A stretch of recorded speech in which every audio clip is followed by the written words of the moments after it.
Informal हो जाओ अफसर, एकदम मैं देख रहा हूं कि चेहरे एकदम बिल्कुल मुझे से ऐसा क्यों?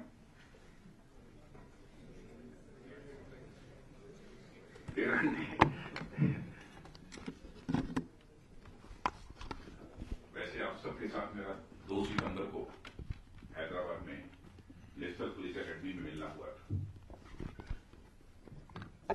और जैसा कभी अभी जानकारी आप लोगों ने दी कि 44 वीक्स की आपकी वहां की रेगुलर ट्रेनिंग के बाद आप यहां आए हैं, और यहां का भी काम लगभग पूरा हो गया है।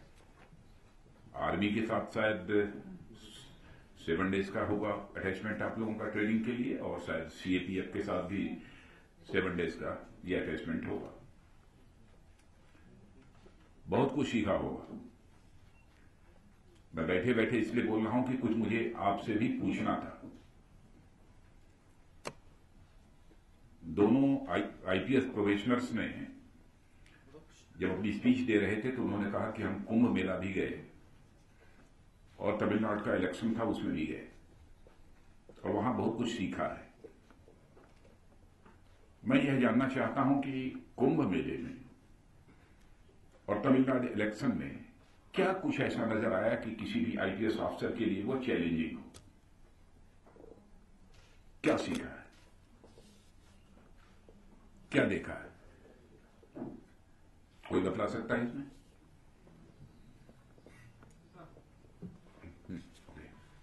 पहले कुंभ मेला की बात करते हैं। कुंभ मेला में देश के हर एक प्रांत से और हर जगह के अलग अलग भाषाओं के बोलने वाले यात्री आए थे, लेकिन वहाँ सबसे अच्छी बात थी कि वे सब आस्था के सूत्र से बंधे हुए थे, और भाषाएं वहाँ पे कोई विशेष बैरियर का काम नहीं कर पा रही थी। तो अगर हम उनसे हम आस्था के सूत्र से उनको जोड़े हुए संबोधित करने की कोशिश करते तो हमारी बात समझते, और पुलिस वालों के लिए, हम लोगों के लिए काम थोड़ा सा आसान हो जाता था। दूसरी बात सर, तमिलनाडु इलेक्शन में माहौल थोड़ा सा दूसरा था। वहाँ ऐसी कोई कड़ी नहीं थी, बस लोकतंत्र का पर्व था, और वहाँ हम लोगों ने ये देखा कि विभिन्न कार्यकर्ताओं के, विभिन्न दलों के कार्यकर्ताओं को मैनेज करने में थोड़ी सी समस्या आ रही थी।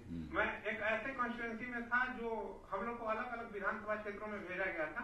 मैं एक ऐसे ग्रामीण से विधानसभा क्षेत्र में था, और वहां मैंने देखा कि जो पुलिस बल थे उन्हें लोगों को मैनेज करने में थोड़ी समस्या आ रही थी। तो मेरा निजी अनुभव है कि हम लोग के लिए, पुलिस बल के लिए कुंभ का अटैचमेंट ज्यादा सीखने वाला था। तमिलनाडु में भी हम लोगों ने बहुत चीजें सीखी, और वहां पे आने वाली मुश्किलों को हमने थोड़ा सा ध्यान से सीखा कि कैसे इन चीजों से हम हैंडल कर सकते हैं। बहुत अच्छी। और कोई? Adding to what Manish said, in the Tamil Nadu election attachment, from a police angle, what we learned was that how important is the language barrier that exists there. Because many CAPF companies were called there for the bandobast duties, but because they weren't able to actively interact with the people, they were always in the need of a licensed officer from the Tamil Nadu police to be with them so that they could execute their orders. So that was a very difficult part which they were dealing with. So as an officer, we should also see what companies we are calling and how are they being deployed in the attachment so that this does not happen. Thank you. Okay. और कोई? हाँ। दोनों attack में ये भी हमने सीखा कि the first 2 minutes of response law and order में कितना इंपॉर्टेंट होता है पुलिस का। अगर फर्स्ट 2 मिनट को हमने खो दिया तो वो बड़ा इश्यू हो जाता है। अगर कोई भी पुलिस वाला फर्स्ट 2 मिनट में अपना थोड़ा सोच से कुछ करता है तो तुरंत इश्यू सॉल्व हो जाता है। वो भी हमने सीखा। बहुत अच्छा, वेरी गुड। वैसे मैं इस नतीजे पर पहुंचा कि अच्छी ट्रेनिंग हासिल की है और गए हैं वहां।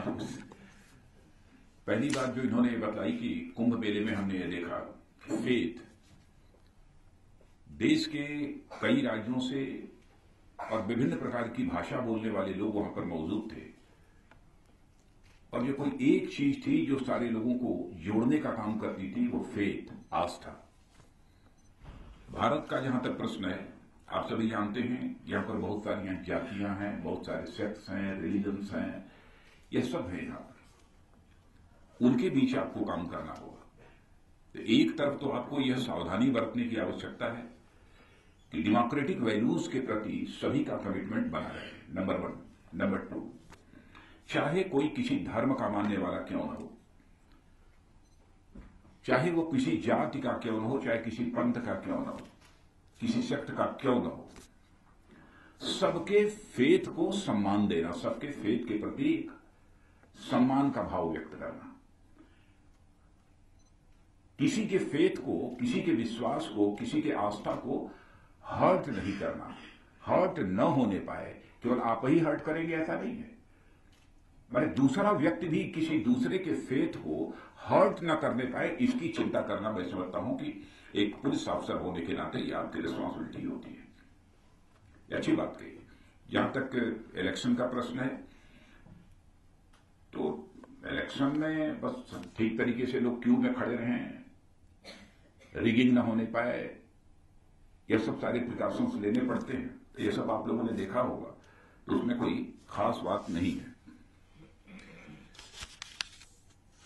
लैंग्वेज बैरियर की बात इन्होंने कही कि वहां पर किस तरीके से, इसीलिए मैंने पहले कहा ना कि बिल्कुल मल्टीलिंगुअल सोसाइटी हमारी है, उसमें आप सबको काम करना है। लेकिन आप सबको मैं बधाई देता हूं, इतनी ट्रेनिंग हासिल करने के बाद आप लोग अपने व्यवहारिक जीवन में, प्रैक्टिकल लाइफ में आप सब प्रवेश करेंगे, और मुझे पूरा विश्वास है कि आप सबको निश्चित रूप से वहां पर कामयाबी मिलेगी। लेकिन यह ध्यान रखना, आप वर्दी में, और इस वर्दी का एक रुतबा होता है, इस वर्दी पर एक लोगों का विश्वास होता है, भरोसा होता है। कभी भी ऐसा नहीं होना चाहिए कि इस वर्दी के कारण जो अच्छे लोग हैं, सज्जन लोग जो हैं, कमजोर वर्ग, महिलाएं हैं, बच्चे हैं, हैंडीकैप्ड हैं, कम से कम ऐसे लोगों के अंदर किसी भी सूरत में इस वर्दी के कारण एक सेंस ऑफ फियर नहीं पैदा होना चाहिए, बल्कि उनके अंदर एक सेंस ऑफ कॉन्फिडेंस पैदा होना चाहिए, एक विश्वास का भाव पैदा होना चाहिए। अब यह वर्दी वाला आ गया है, मुझे कोई परेशान नहीं कर सकता है, मैं ठीक तरीके से रह सकता हूं। एक सेंस ऑफ फियर का भाव लोगों के अंदर न पैदा हो, बल्कि एक सेंस ऑफ कॉन्फिडेंस का भाव है, ये सेंस ऑफ कॉन्फिडेंस पैदा हो। एक तो यह प्रिकॉशन लेना चाहिए, भले ही हम वर्दी में हों, लेकिन यह मानकर चलना चाहिए कि हम शासक नहीं हैं, बल्कि इस लोकतांत्रिक व्यवस्था में हमको एक सेवक के रूप में अपनी भूमिका निभानी है। आज चाहे हम मंत्री हों, वैसे हमारे प्रधानमंत्री जी ने भी कहा कि मैं भारत का अपने को प्रधान सेवक मानता हूं, भारत का प्रधानमंत्री के रूप में एक अपने को शासक नहीं मानता हूं। हमें बराबर एक सेवक के रूप में ही अपनी भूमिका निभानी है। हम हैं चाहे आप हों, कौन देता है काम करने के एवज में जो कुछ भी हमको सैलरी मिलती है, जो कुछ भी होता है, किसकी कमाई का वह पैसा है, किसने अर्न किया है, उसे नहीं भूलना चाहिए। गरीब भी कोई व्यक्ति जो समाज की अंतिम सीढ़ी पर बैठा हुआ है, उसका भी एक पैसा जरूर गवर्नमेंट एक्सचेकर में गया होगा, और उसी गवर्नमेंट एक्सचेकर से ही हमको मिलता है। तो मालिक वह है और सेवक हम हैं। लेकिन यदि कोई एंटी सोशल एलिमेंट है, स्काउंड्रल्स हैं, ऐसे सारे लोगों के अंदर इस वर्दी के कारण दहशत भी होनी चाहिए। वहां पर पोलाइटनेस की जरूरत नहीं है। जो भी अपनी कानूनी सीमाएं होती हैं, वो कानूनी सीमाओं में रहते हुए ये भरपूर कोशिश करनी चाहिए। उनके अंदर सेंस ऑफ कॉन्फिडेंस न रहे, बल्कि उनके अंदर सेंस ऑफ फियर पैदा हो।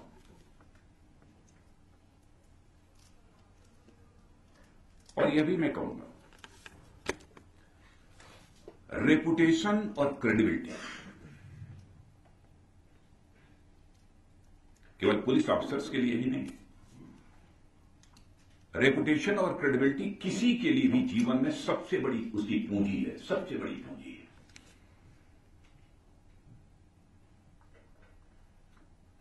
मित्रों, इसे संभाल कर रखना। आप सब कुछ चला जाए, धन चला जाए, दौलत चला जाए, सेहत चली जाए, सब मंजूर है, लेकिन हमारी क्रेडिबिलिटी और रेपुटेशन पर किसी भी सूरत में साइन ऑफ इंटरोगेशन नहीं रहना चाहिए। और मेरा मानना है कि यदि आपने केवल यह प्रिकॉशन रखा तो जिंदगी में किसी भी सूरत में आपका मनोबल टूटने नहीं पाएगा। दुनिया की कोई ताकत आपको नीचा नहीं दिखा सकती है। और रेपुटेशन और क्रेडिबिलिटी है, एक पुलिस ऑफिसर के रूप में जो भी चैलेंजेज आपके सामने आएंगे, उन चैलेंजेज का अथवा उन प्रॉब्लम्स का समाधान निकालना आपके लिए बहुत आसान हो जाए। यदि आपकी क्रेडिबिलिटी ही नहीं है, आपकी रेपुटेशन ही नहीं है समाज में, तो कौन आपकी बात सुनेगा? अरे भाई, ये भी वैसे ही है। आप उस प्रॉब्लम का समाधान भी आसानी से नहीं निकाल सकते।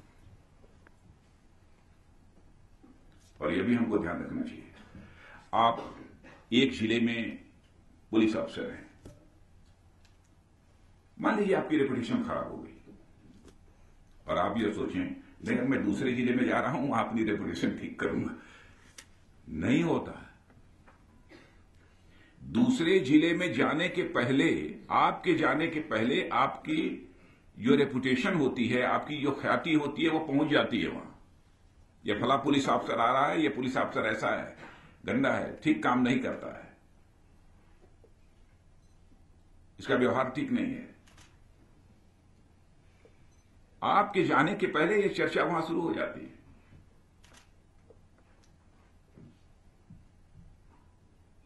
इसलिए यह भी सावधानी हम लोगों को बराबर बरतने की आवश्यकता है। और संयम तो बराबर रखना ही होता है, चाहे आप अफसर के रूप में हो अथवा कोई एक सामान्य व्यक्ति के रूप में यदि जी रहे हैं, तो उसमें संयम तो चाहिए। संयम तो बनाकर रखना ही होगा। और एक वाइडर विजन के साथ, और वाइडर विजन के साथ काम पुलिस अफसर के रूप में करने की विशेष जरूरत रहती है। हमारा बहुत संकुचित सोच, संकुचित हमारी दृष्टि नहीं होनी चाहिए। और ये सब सारी चीजें आपको उस समय बतलाई गई होंगी, मैं समझता हूं।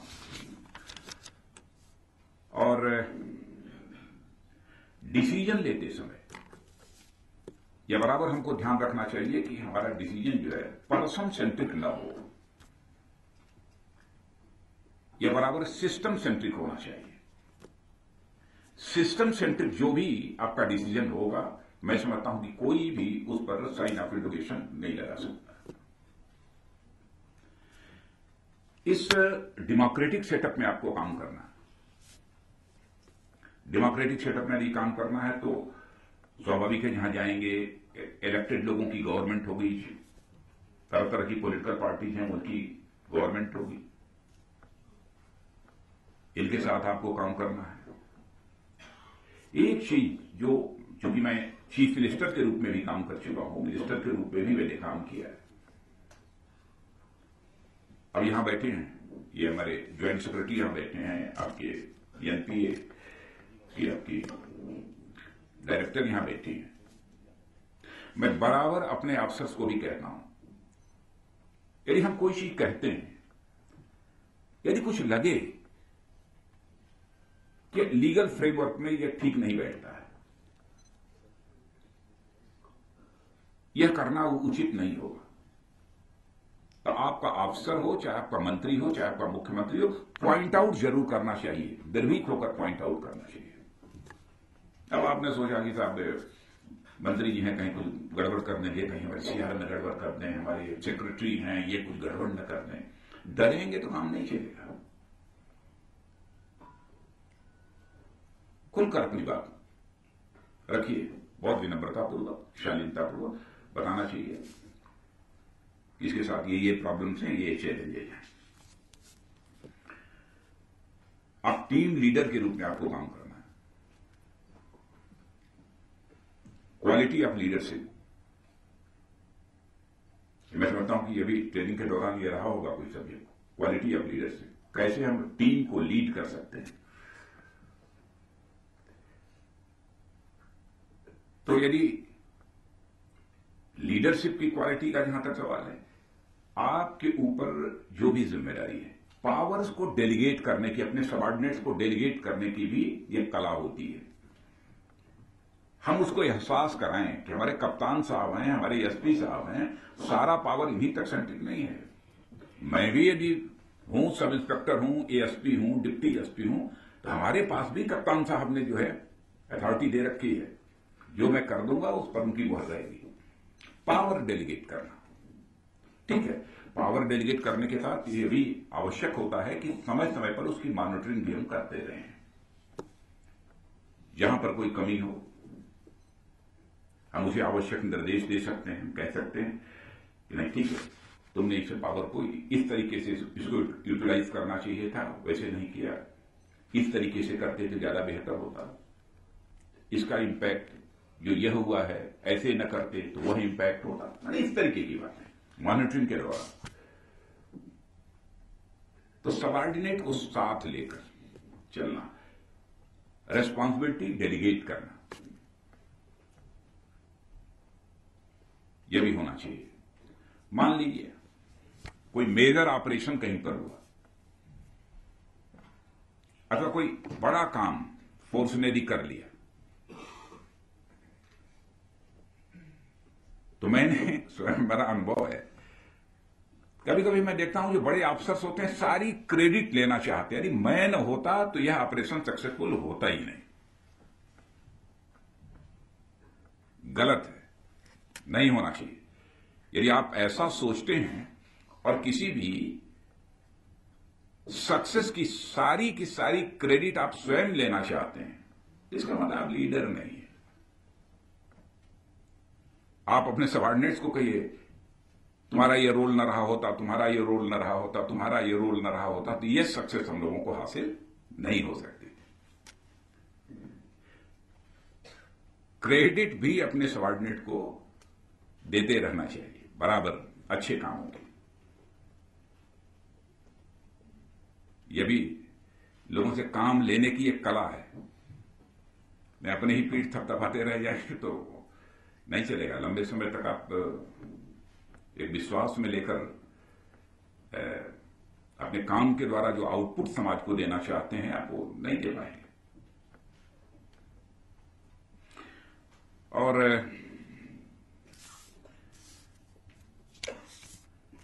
गवर्नेंस का जहां तक काम सवाल है, गवर्नेंस अपने में बहुत एक चैलेंजिंग टास्क है, बहुत चुनौतीपूर्ण यह काम है। सिस्टम की ट्रांसपेरेंसी कैसे बनी रहे, मैं समझता हूं कि यह चीज भी शायद आपको बतलाई गई होगी, लेकिन ये बराबर प्रिकॉशन कि हम जो कुछ भी कर रहे हैं उसमें पारदर्शिता होनी चाहिए, ट्रांसपेरेंसी होनी चाहिए। लेकिन उस समय ट्रांसपेरेंसी नहीं होनी चाहिए।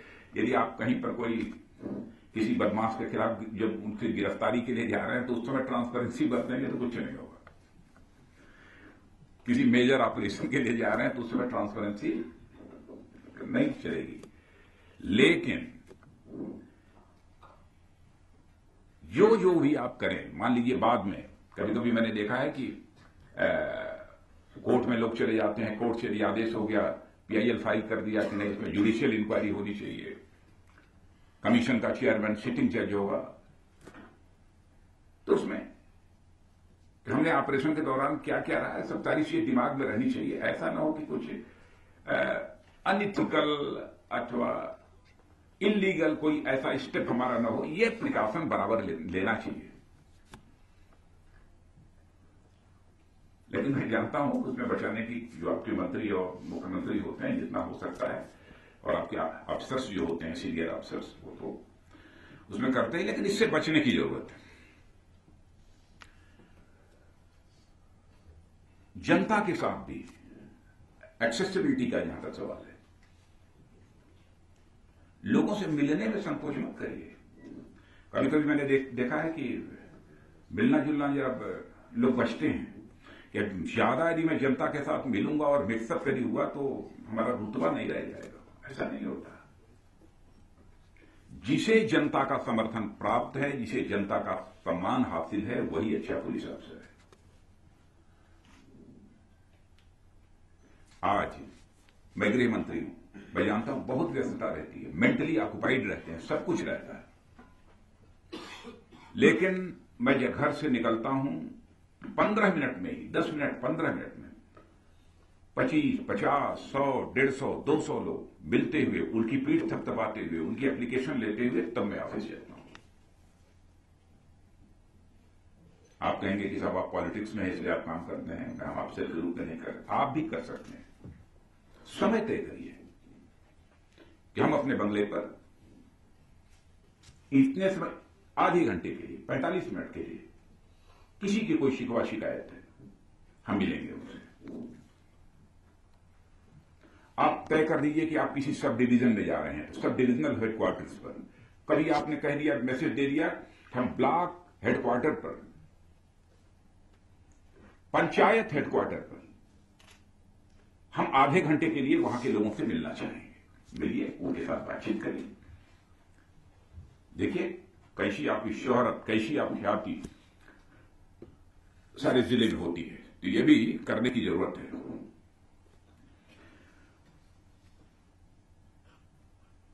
दूसरी चीज, यदि कोई अपनी शिकवा शिकायत, कोई अपनी समस्या लेकर आपके पास पहुंचता है, तो आपसे केवल सिंपैथी की अपेक्षा नहीं रखता है, बल्कि सिंपैथी के बजाय इंपैथी की अपेक्षा रखता है। और ये दोनों चीज एक आम लोगों के साथ भी के लिए भी लागू होता है, और आपके जो सबऑर्डिनेट्स हैं उनके साथ भी यह लागू होता है।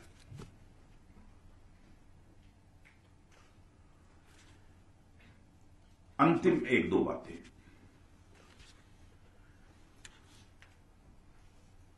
Organised crime, law and order की प्रॉब्लम, ये सब तो एक ट्रेडिशनल चीजें हैं, सब तो चलती रहती हैं। कैसे होता है, क्या होता है, इसको कैसे हैंडल किया जाएगा, क्या किया जाएगा, उस सब तो ट्रेनिंग आप लोगों ने लिया होगा। और वैसे भी स्टूडेंट लाइफ में भी इन सब सारी चीजों को प्रत्यक्ष अनुभव किया होगा। लेकिन अब ट्रेडिशनल क्राइम्स नहीं है, क्राइम्स का नेचर भी बदल गया है। अब साइबर स्पेस में क्राइम होने लगे हैं, साइबर क्राइम, साइबर टेररिज्म। और साइबर क्राइम जो होते हैं मल्टी लेयर्ड होते हैं, मल्टीलिंगुअल होते हैं, मल्टीकल्चरल होते हैं। तो ऐसी क्राइम्स का इन्वेस्टिगेशन बहुत कठिन काम होता है। और मैं कह सकता हूं, मैं नहीं जानता हूं कि आप लोगों ने इस मामले में क्या पढ़ा है, लिखा है, कि जब आप अपने व्यवहारिक जीवन में जाएंगे, अपने फील्ड में जाएंगे काम करने के, तब भी आपको यह सीखते रहना होगा। कोई ये दावा नहीं कर सकता कि हमारी इसमें एक्सपर्टाइज है, हम इस काम को कर लेंगे। बहुत ही कॉम्प्लिकेटेड काम है। और साइबर स्पेस क्राइम की जो बात मैंने कही है कि किसी गांव में बैठा हुआ कोई व्यक्ति और यहां से हजारों किलोमीटर दूर बैठे हुए किसी व्यक्ति को भी रेडिकलाइज कर ले रहा है, आतंकवादी बना रहा है। तो यह सब सारे चैलेंजेज मैं समझता हूं कि एक बहुत बड़े चैलेंजेज हैं। और देख ही रहे हैं आईएसआईएस में जो सारे बच्चे रेडिकलाइज हुए हैं दुनिया के दूसरे देशों के, ऐसा नहीं है कि और सीरिया के और टर्की के हो, दुनिया के अधिकांश देशों में जो यंगस्टर्स हैं वो इसी सिस्टम से, इसी माध्यम से वह रेडिकलाइज हुए हैं और वह आतंकवादी बने हैं। मैं समझता हूं कि यह काम करने के लिए आपको अपने प्रोफेशनल स्टैंडर्ड्स को इंप्रूव करना होगा, उसको बढ़ाना होगा, और यह सिलसिला लगातार चलता रहेगा। आपने ट्रेनिंग हासिल कर ली पुलिस एकेडमी में, अपने में इतना ही पर्याप्त नहीं होता। और दूसरी चीज यह भी मानकर चलना चाहिए कि मनुष्य कभी परफेक्ट नहीं होता है।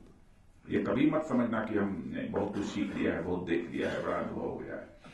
कभी कभी जब लोग रिटायर होने लगते हैं, साहब हमारी जिंदगी का तो बहुत अनुभव है, जिंदगी में जो सीखना था सब सीख लिया है, मनुष्य कभी भी परफेक्ट नहीं होता, कभी भी परफेक्ट नहीं होगा। पूरी जिंदगी भर जब तक जिंदा हैं बराबर हमको कुछ ना कुछ सीखते ही रहना है और ये सिलसिला अनवरत चलता रहे।